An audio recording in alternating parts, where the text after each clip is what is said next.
Keith Thurman and Fundora, man. It's called off, man. Unfortunately, it's called off, man. Really, really, really, really, really, really sad situation for me because I was really looking forward to seeing Keith Thurman back in the ring, man, and back in action, man. But I think Keith Thurman sort of kind of understands that an injury is prone to happen when you fight because Keith Thurman had many setbacks. So it's unfortunate for that situation, but nonetheless, man, Jaron Ennis had a tremendous performance on Saturday night, and he defeated his opponent within one round. So, I mean, do we give him credit for that? Do we say like what's your thoughts on that, bro? To be honest, man, so this is a tough one. I like to give all fighters credit. I'm not trying to completely bash them and everything. When you look Right, at Vergil Ortiz's first fight at 154 pounds, who did he fight? That's what a lot of people are paying attention to. We look at right, who right, Vergil Ortiz is. It wasn't Sergey Borchek. That wasn't his right, first fight at 154. You know right. what I mean? He fought guys like Thomas Delarme and Frederick Dawson. Mm-hmm. And what was Vergil Ortiz when he fought against Frederick Dawson? What was it? A first round KO in the Yeah, first round? something like that. Yeah, yeah. The same exact thing that Mm-hmm. Jaron Boots Ennis did this Right, weekend. But a lot of people are giving Jaron Boots Ennis hate for it. right. Okay, now I kind of understand because Jerome Butanis, former IBF, Ring Magazine, WBA welterweight champion of the world. Vergil Ortiz wasn't a full champion, Right, but we held both of them at the same pedestal. You know what I mean? And we right. got to judge them both the same. So when I look at Jerome Butanis' first fight at 154 pounds, I mean he did what a lot of people thought he was supposed to do. I didn't think it was gonna be in the first round. I'm gonna be real with you. Right, I right, studied right, I, right, I right. studied tape. I studied tape on Usuma Lima, and there's a lot of people who say, "Man, that was like I seen Brian Norman Jr. come out and What did he say that, say? and he said that wasn't a good win. That Ooh, he shouldn't be happy in that win. That when he threw out his mouthpiece, when he got all mad, he yeah, got all happy. He said that was, I don't want to say the word. I'll just say dumb. He said that yeah. that was dumb right there, bro. Right, right. Because some people are looking at Usuma Lima like a super trash opponent. Mm-hmm. You know what I mean? So it's kind of tough to judge and how you look at his performance. It was a fantastic performance. Don't get me wrong. Ridiculous. That's exactly what you want, right? He didn't want it to go the distance. He didn't want it to go Right. to the sixth round. He was promising us a KO. That's exactly what he did, and I'm satisfied with it. What about you? I'm satisfied with it, but like you said, like once you said that about Vergil Ortiz, it sort of kind of like put more context. It put more context to the fight for me. You know what I mean? Like I really felt like it's just, do we give him that credit? But it's like we got to give him the credit, right? You can't take a win is a win, rather whatever level of opponent that fighter have. A win is a win. So you have to give him that much of credit for the fight, right?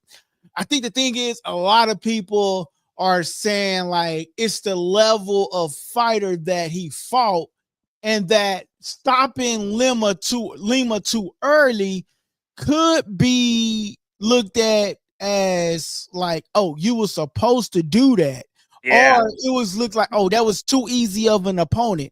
You know what I mean? Maybe yeah, he should have let Lena make it to the third round, fourth round, and then get him up out of there.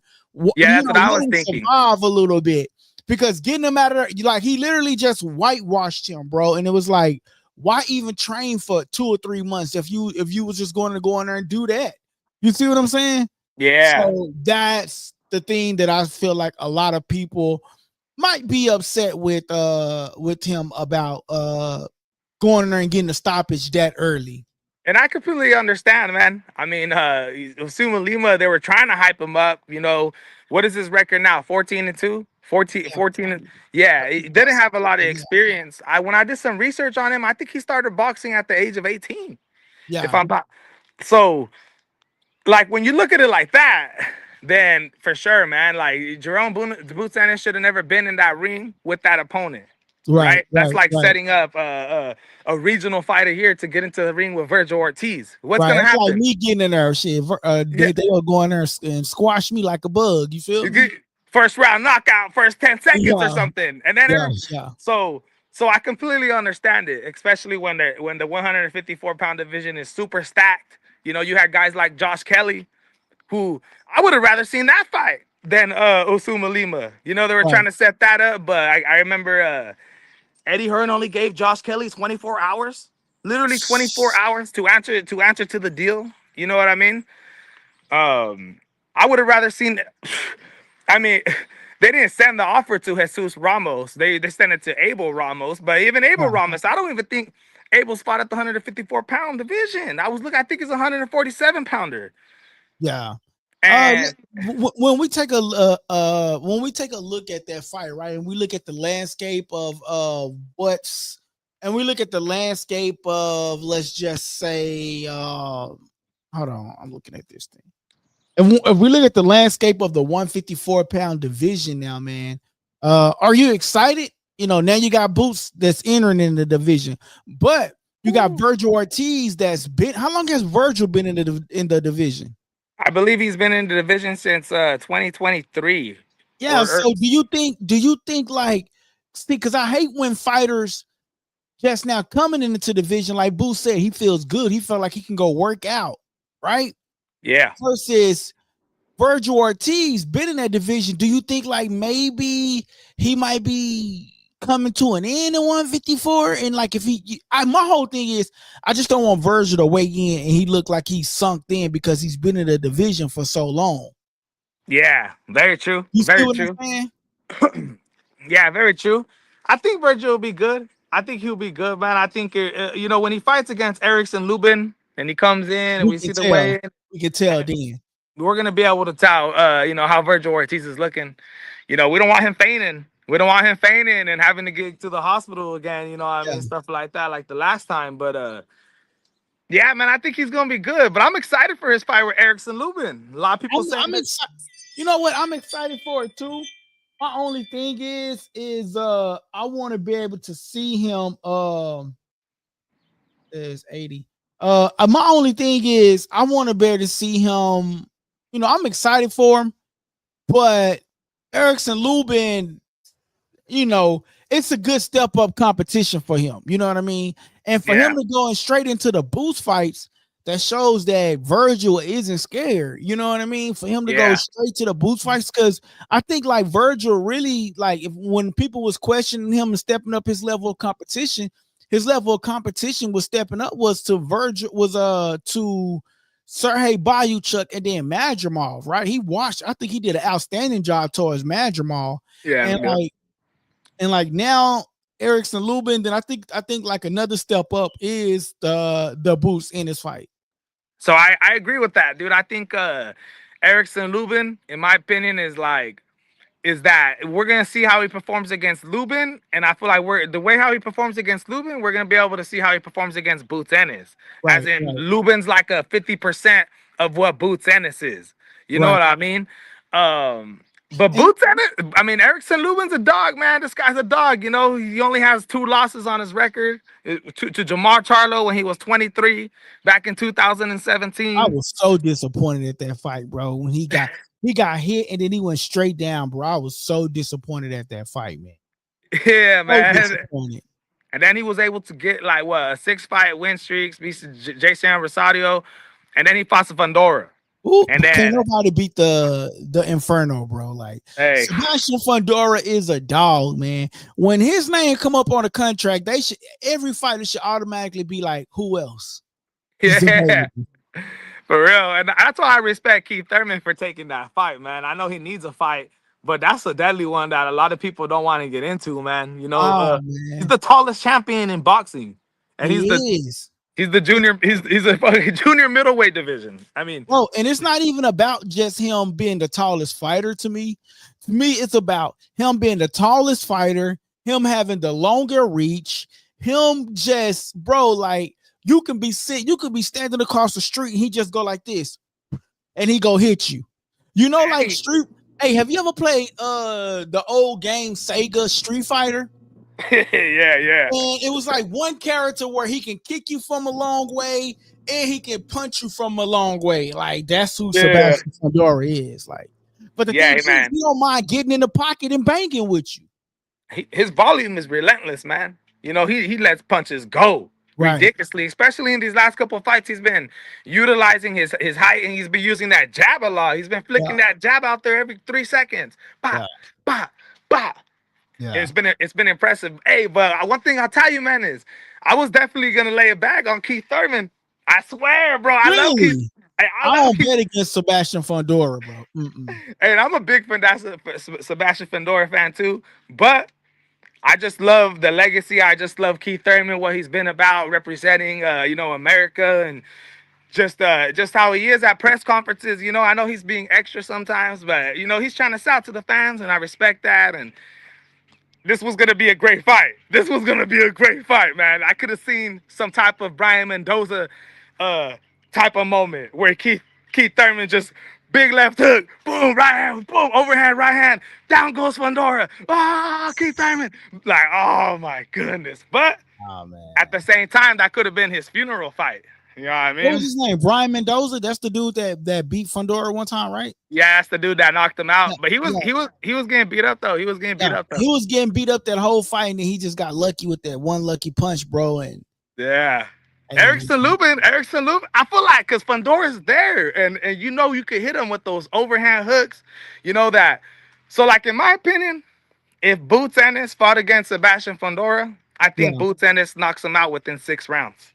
If Boots Ennis fights Sebastian Fundora, I think he knocks him out within 6. And the only reason why I say that is because I feel like in order to knock somebody out like Sebastian Fundora, you got to be accurate and explosive as hell. Because his chin is right there to be hit, but you got to be able to hit it. You know what I you mean? gotta be able to tap Somebody on. like Boots Ennis, somebody like Terrence Bud Crawford, these guys who have those switch hitting, pop, pop, will be able to sleep. They'll be able to sleep. What about Spence? Because it was rumored that him and Spence was supposed to go at it one time, but the WBC blocked it. Earl Spence Jr. versus Jaron Boots Ennis. So versus Sebastian Fundora. Okay. Earl Spence before the crash or right now as we're speaking? Right now. Woo! I think. Okay, I'm gonna be honest. I think Earl Spence Jr. wins that fight. Yeah. I think he wins that fight. I think he uses his IQ. I think he uses his skills.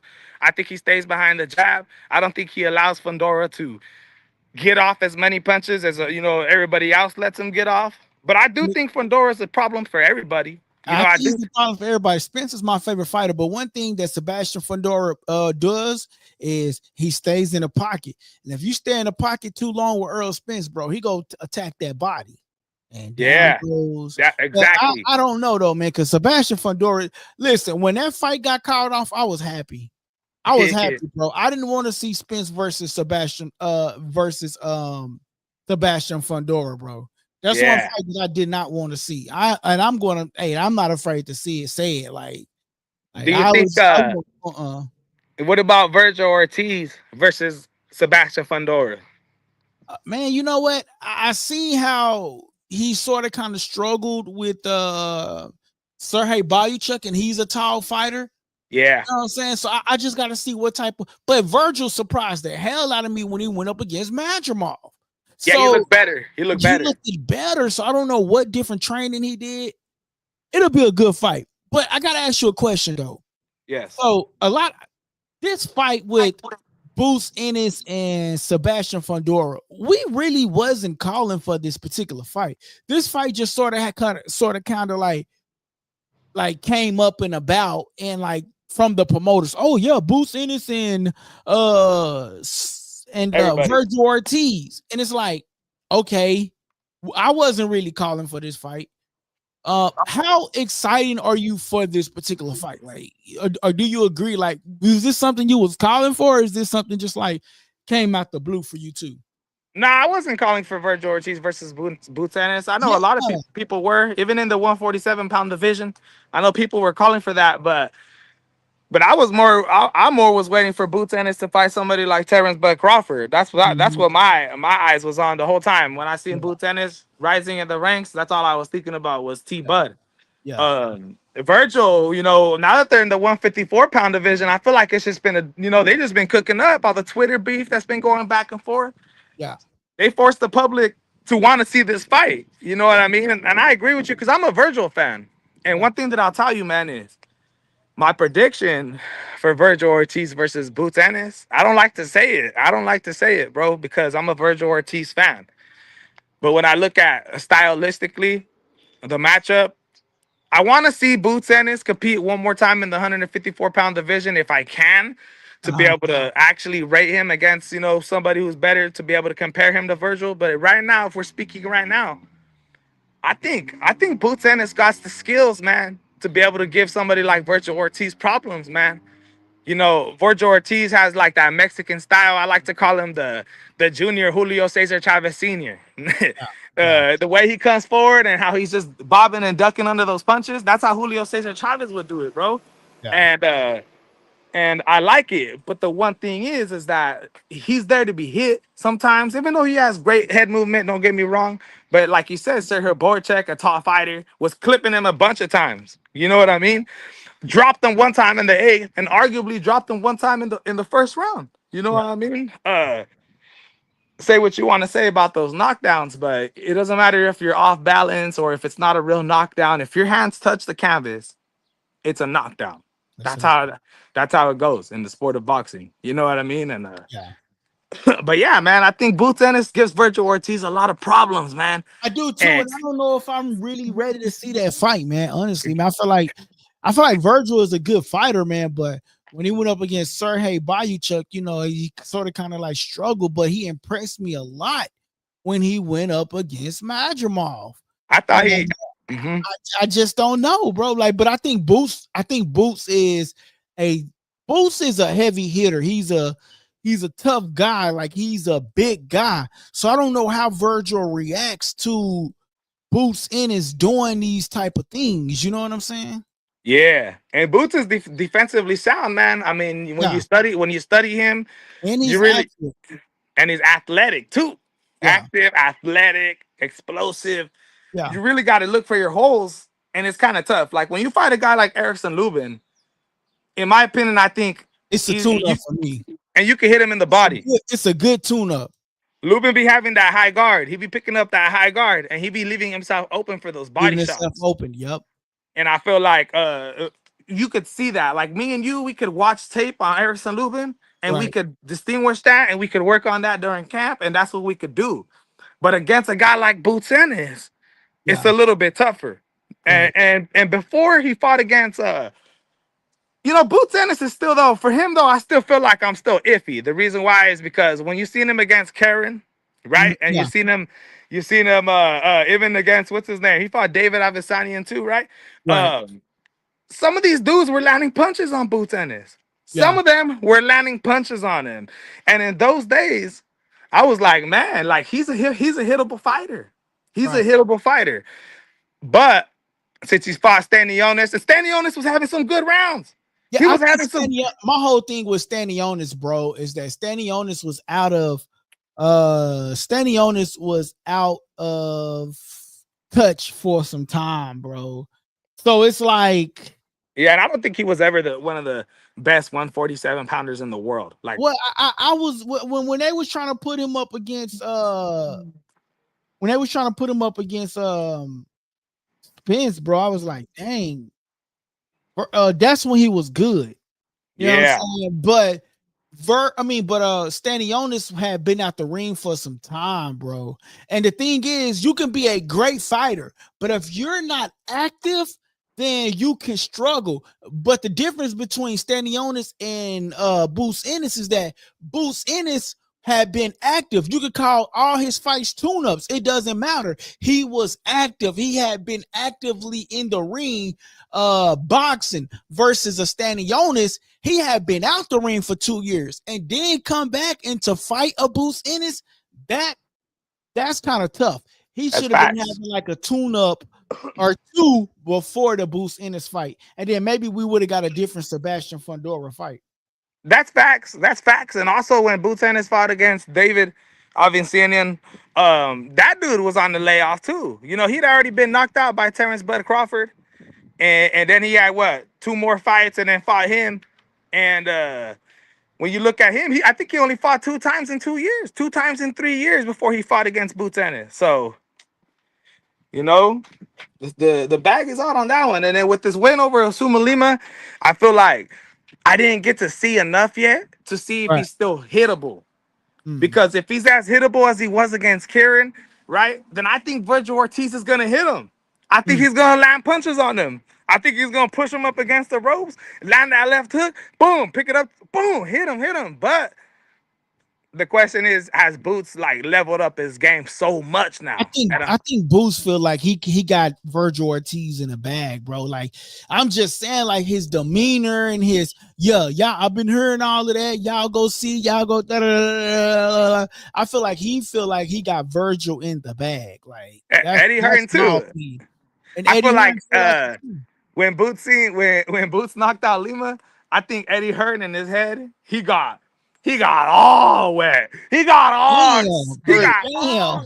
You seen him jumping up around chairs, and he was like dancing on camera. It was like, hey, Vergil, Fundora, anybody. That's because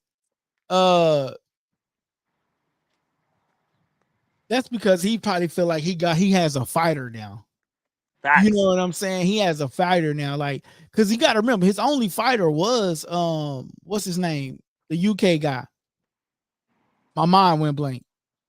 In what division? He just went up against he just fought in the UK. He getting ready to fight right now. Conor Benn. Oh, yes, sir. So yes, his sir. only fighter was Conor Benn.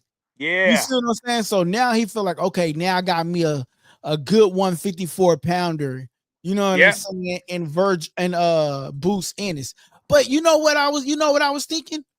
If Boots Ennis want to solidify himself and like to become like more of like a good pay-per-view star, I'll fight Vergil Ortiz.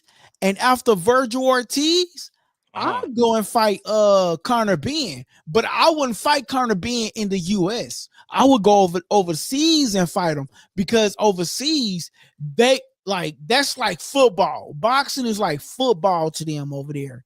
Yeah. And bro, he'll make a hell of a lot more money. You know what I'm saying? He will have to be dominant and actually win, because Conor Benn is like a king over there. But he would definitely, become a household name. That would be a huge fight in the UK. Sell out Wembley. That would be a huge fight right there. Ridiculous fight, especially because the UK fans are more, like you said, they're more in tune with boxing than United States fans. We got too much football going on in NBA. Right. But in my opinion, bro, Boots Ennis, you know who I think he's gonna fight next? Who? The WBA junior middleweight champion of the world is that Abbas Baru, who just got elevated. And the reason why I say that is because it's the easiest route. It's the easiest route to the title, to a title shot. I seen an interview with Abbas talking about how he'll gladly take that fight. He'll gladly take it. Yeah.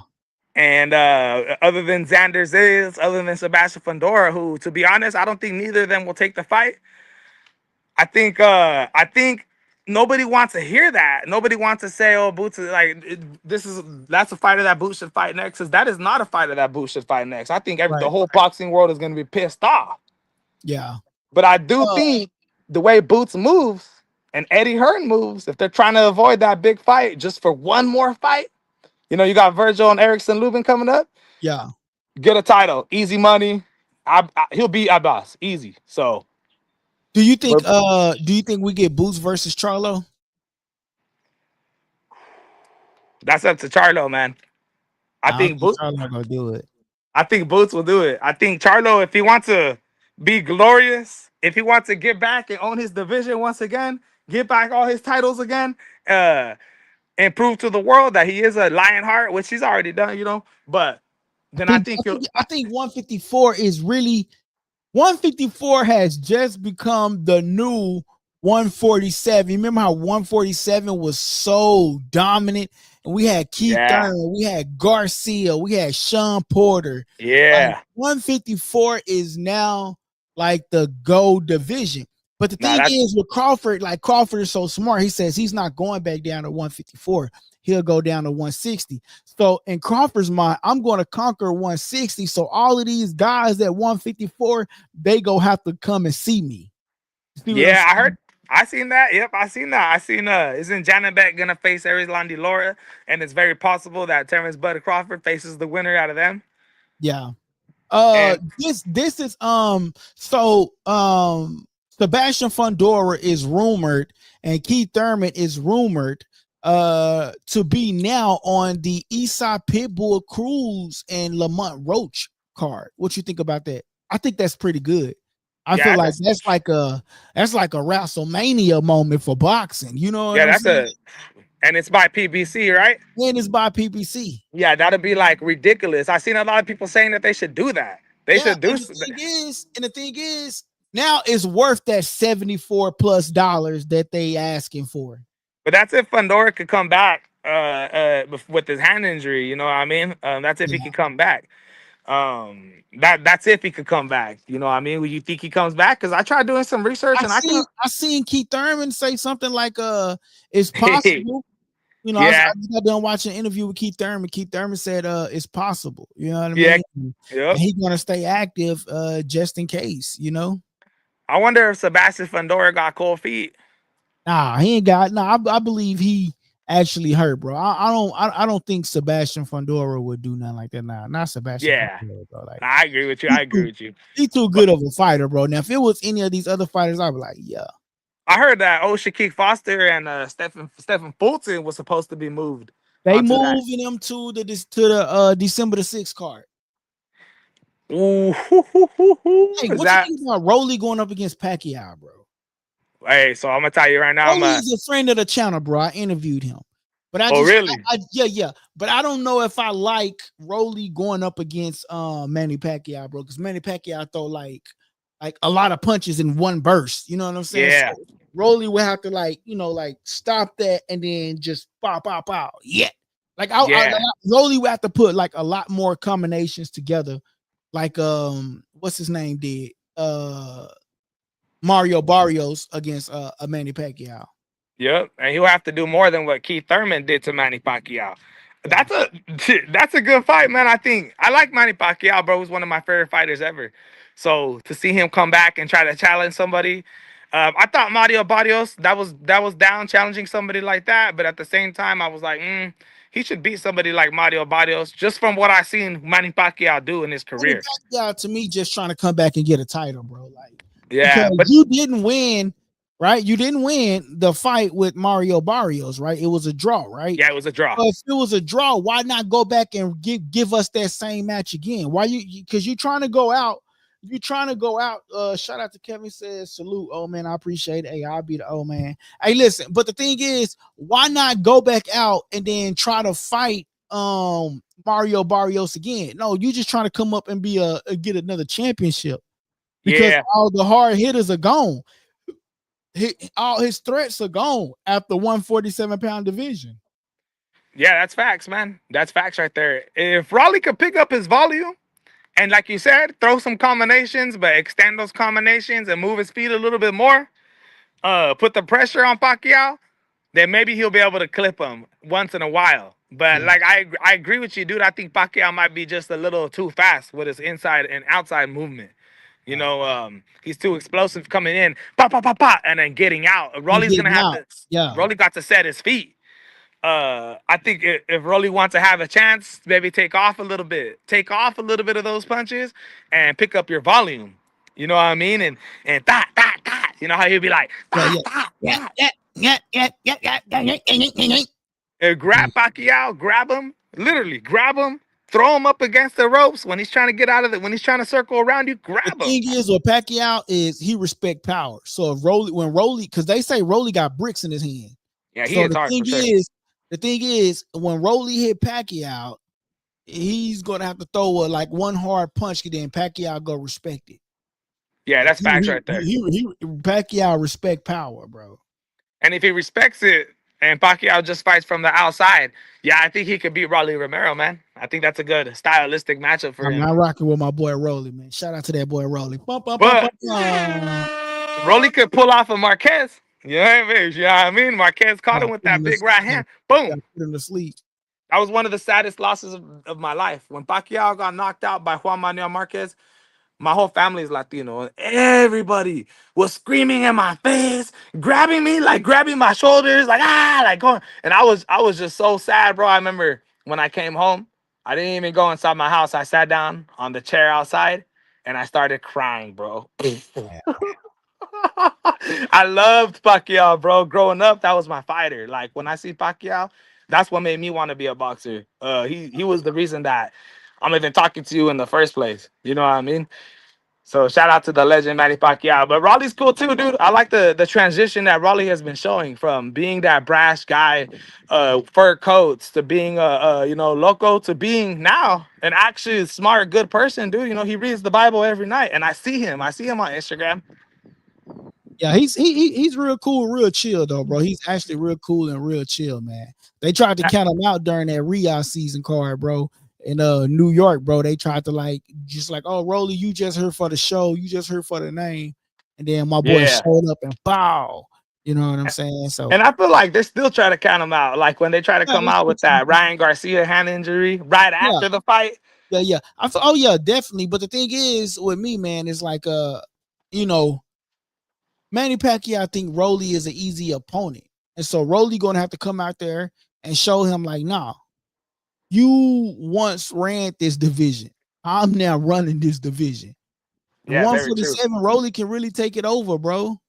Like, if he win this fight, he can take over 147 is his, bro. Cause like they trying to count him out. You feel? So we got Brian Norman Jr., who's your WBO welterweight champion, who's fighting against Devin Haney coming up. Is the Let's just say, championship on the line? yep. Let's just say, Rolly Romero. I mean, Brian Norman wins that fight. You think he beats Rolly Romero? Brian Norman Jr. Ooh. Nah, Rolly got them thighs, bro. I Because ain't Brian going against Norman. Rolly. I can't go against Rolly, bro. Hell yeah. Rolly Hell gave yeah. me my first interview. I can't go against the grain. Oh yeah, man. Who do you think's gonna win between Devin Haney and Brian Norman, bro? I see I'm everybody rocking with counting Devin, Devin. bro. Y'all rocking with Devin? I'm I'm rocking with rocking Devin with Devin. too. I'm rocking with Devin because everybody just likes to talk crap on him, bro. Yeah. Everybody just likes to diss on this kid. Everybody likes to just and I understand, some of the moves that he's made, some of the lawsuits, some of the just, everything. I think the lawsuit was warranted, bro. Like No, because yeah, because bro, like you signed up to, bro, you cheated. You signed the contract saying that you go come into this ring as a clean sport, and then you show up with that in your system. How do you explain? Like, nah, bro. Like, and then because you cheated me, now his whole reputation then went down, bro. So yeah, for sure. yeah, I think it was dirty, bro. I think and everybody just looks at that Ryan Garcia knockout for what it is, but nobody remembers that he missed weight by 4 pounds. Yep. I But we like can't it. really complain. And I tell people, like, even though we can't really complain about that, we really can't complain about it because Devin accepted the purse on it. Yeah, I mean that's true. That's true. You know what I mean? He took it. He took it, and if unfortunately he paid for it. Yeah, he paid for it. But in my opinion, he's still undefeated. I mean, his record says it. He's undefeated. You know what I mean? And I know Ryan Garcia did what he did to him, but I'm gonna look at boxing in that point of view. I'm gonna look at it. I'm gonna look at statistically, and I'm gonna say, wow, yeah, he beat him, but he failed a drug test and he came in overweight. I know Devin Haney took the purse, but I mean, thank you, Devin Haney, for taking that purse. Because if he didn't, the fight would have been off, and it would have been all Ryan Garcia's fight, and then we probably still would have been calling Devin Haney this and that because he didn't Because fight him. well, yep. Lose situation. You know what I mean? You can't win, especially when it's Devin Haney going against Ryan. You know what I mean? I kind of don't like the hate against Devin Haney. And I kind of hope that when he comes in here against Brian Norman Jr., he proves the world wrong. I like underdogs. You know what I mean? I like guys who been at the bottom, been taken down, been talked the most crapped off, and then when they come to the top, when it becomes their spot, they break open. Yeah. And Nah, me too. Just imagine how big of a victory this is gonna be for Devin Haney if he beats Brian Norman Jr. Nah, that'll be big, bro. My only thing is, man, just to get back on touch on topic, man, then we can come to it because I have like a lot of stuff going on, man. I appreciate you coming on with me. One of the things is, man, is like I like Vergil versus Jaron Boots Ennis, man. Who wins? I think Boots is a little bit more is a more of aggressive fighter, but we have to wait to see how Vergil do against Erickson Lubin. If Vergil go in there and get Lubin out within the first 2 rounds, hey, this fight is gonna be fire. But I don't want to hopefully we get it in January and we ain't gotta wait till like March, April for this fight. Like if it's October and we talking about it. So I'm tired of all of these. Oh, look forward to it in the future fights. Like, no, man, I want to see something now, bro. Because like we were supposed to get the Fundora Keith Thurman fight, but now that's canceled. Yeah, and that's now we gotta wait for the November card. You know what I'm saying? And so it's like, hey, bro, and we definitely got to talk about the David Benavidez and Yard, and we got to talk about like a couple of more other fights that's coming out too, though, man. But I'm tired of all the future talking of the fights. I'm talking about I want to see something now. You know what I mean? Now. 100%, man. 100%. I think right after this fight with Erickson Lubin, if he gets through it, hopefully without any injuries, because some people are saying that Erickson Lubin got a chance in it, and I ain't gonna count my dog out, man. I don't really want to see. Let's just say Lubin. Let's just say Lubin get it. I don't want to see Lubin versus Boots because I feel like Boots is like, I don't know. It seems like Boots is like a diesel to me, bro. He's like he will overpower them. I don't know. You know what I'm saying? Yeah, I see you right there. I'm not interested in seeing Erickson Lubin versus Jerome Boots Ennis neither. Yeah, that's because to me that's another tune-up. And not just that, but that's, I mean, who's gonna pay for that? I mean, that's not a pay-per-view fight, you know what I mean? Unless you're on the co-main or something like that of a turkey card. But shout out to Vergil for taking the Erickson Lubin though. Yeah, man, that's a tough fight right there, dude. That's a tough fight. Erickson Lubin's a dog, bro. But I do got Vergil Ortiz beating Erickson Lubin. Yeah, I got him beating him, man. I think Jesus Ramos kind of laid a foundation on how to beat somebody like Erickson Lubin. And go to the body, stay long, use that head movement. I think Erickson Lubin's gonna land punches on Vergil Ortiz, but I think Virgil's gonna win that fight to set up, hopefully, the super fight with Jerome Boots Ennis, who I think that's Vergil Ortiz's toughest fight yet. Same for both fighters, but I think Boots Ennis got confidence, Vergil got confidence, but I think, man, that's a tough one for Vergil, man. I think it's a tough for Vergil too, man. Boots, I think that's a tough fight, bro. Like I just don't that's why I said I don't see how this fight came about, because that's a tough fight for Vergil. I know I've seen Vergil step up to the plate with a Madrimal, but this Boots Ennis versus Vergil Ortiz is just a big fight for me, bro. It's just like a huge fight, man. And it's a huge step up in competition for sure. And man, we just have to wait to see, man. And man, we can come to an end on that, bro, unless you have any more to say. Like I said, I have some other things I can get to. Like I know you have your son back there in the background too as well. Nah, man. All I gotta say is it's been a tremendous career watching Danny Garcia compete in the sport of boxing. He's had his ups and downs. There's been times where he would get into the ring and he would cry on the mic, and he would speak to everybody and tell people that if you're going through mental issues, if you got mental problems, don't be afraid. You know what I mean? And that's what he was saying. Like, I'm a fighter. I'm a fighter. And to see Danny Garcia do all this, and now if you don't know, he got Swift Promotions. He's making a lot of money with all the investments that he's made with boxing. Go check that story out, the investments. But all I got to say, man, is I can't wait. I can't wait to see Danny Garcia perform one last time. And I don't know if that's just my channel, because I don't see nobody talking about Danny. Yeah, man. Nah, it's so crazy. I didn't even know about it, bro, until I didn't even know about it until I watched the Keith Thurman situation, and Keith Thurman spoke about it. So I didn't even know about it. Yeah. You know what I'm saying? So the thing is, but I feel like it might be too premature for Danny to go off into the sunset, only because got Turkey out here throwing that bag. So what if Turkey say, "Hey, what about this?" You know what I'm saying? Yeah, he could have a big fight. Danny Garcia could still have those big fights, but I feel like after seeing what happened with him and Ares Landilora, Yeah, when he was on the stool, and I just feel like when it comes to that high level, I don't know if Danny got it anymore. You know what yeah. I mean? I just don't know. But That's part of the reason why I think he's retiring I because I think think PBC had a lot to do with that. I'm gonna be real. PBC had a lot for these fighters not winning these big fights, bro. They coming back. And I'm gonna be real. It's because of PBC and they signed that Amazon deal. These fighters are no longer active, bro. And yeah, man. expected Danny Garcia to come back when he's been out for a year or two during the pandemic. Like, bro, Facts. like it's like they've been training, but bro, no. Things have So changed. yeah, things have changed. So Yeah, things have changed. Times have changes, and that's pretty much it. But other than that, man, yeah, I'm excited to see him, and I think Richard Comey's the co-main event. And maybe the next time we get on, we could talk predictions for Fabio Wardley yeah. versus Joseph Parker in 2 weeks. Woo-hoo-hoo. Definitely. My boy DT, dang, bro. We about to get up off of here, bro. My boy DT just now hopping in.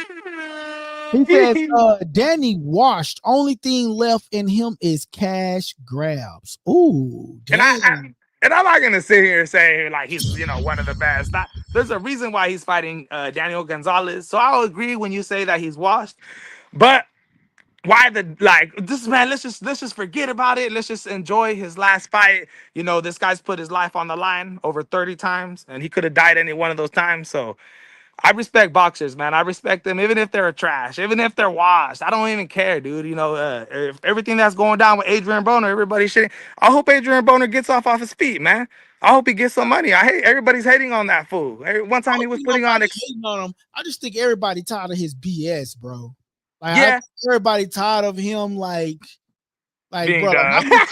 how many times you go show up drunk to an event? Like, bro, at this point, go get you some help.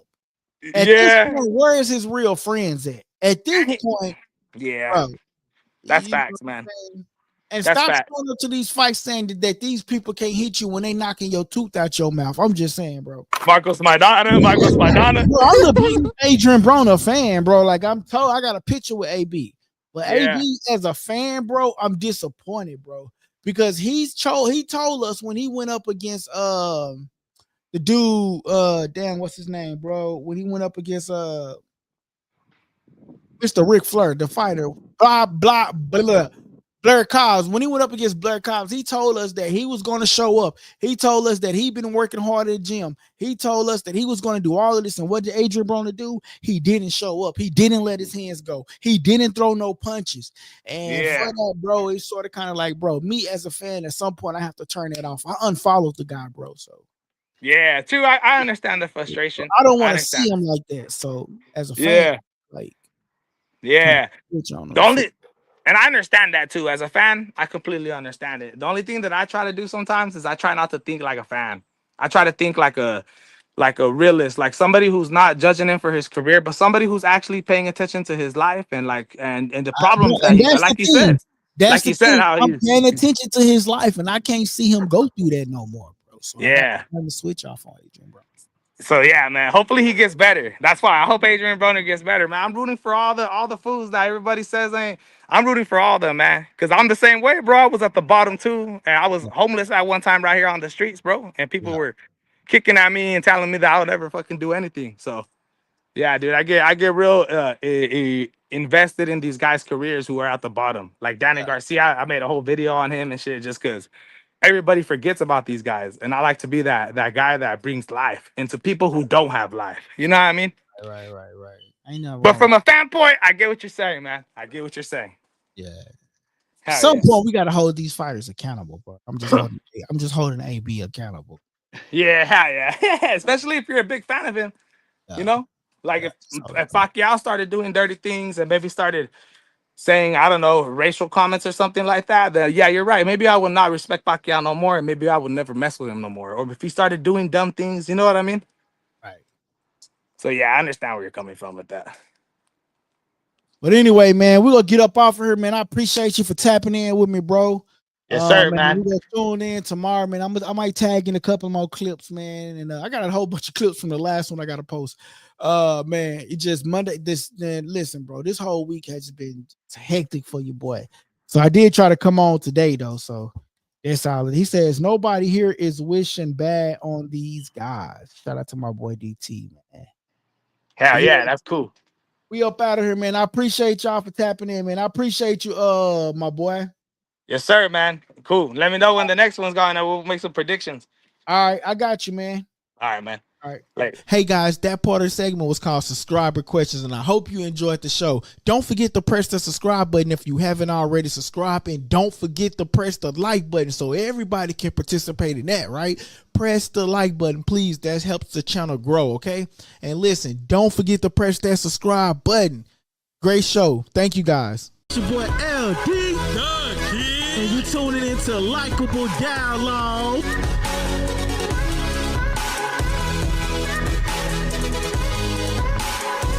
Press that subscribe button and stay tuned for more on Likeable Dialogue.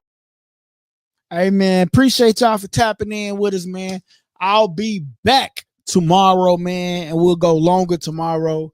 Y'all know Monday, Tuesdays is hard, but I did definitely want to come back on here and give you guys something since I didn't come on a little bit last week. But I'll be back on tomorrow. We'll just come up with some topics and hey, shout out to y'all. Make sure y'all hit that like, comment, and subscribe button.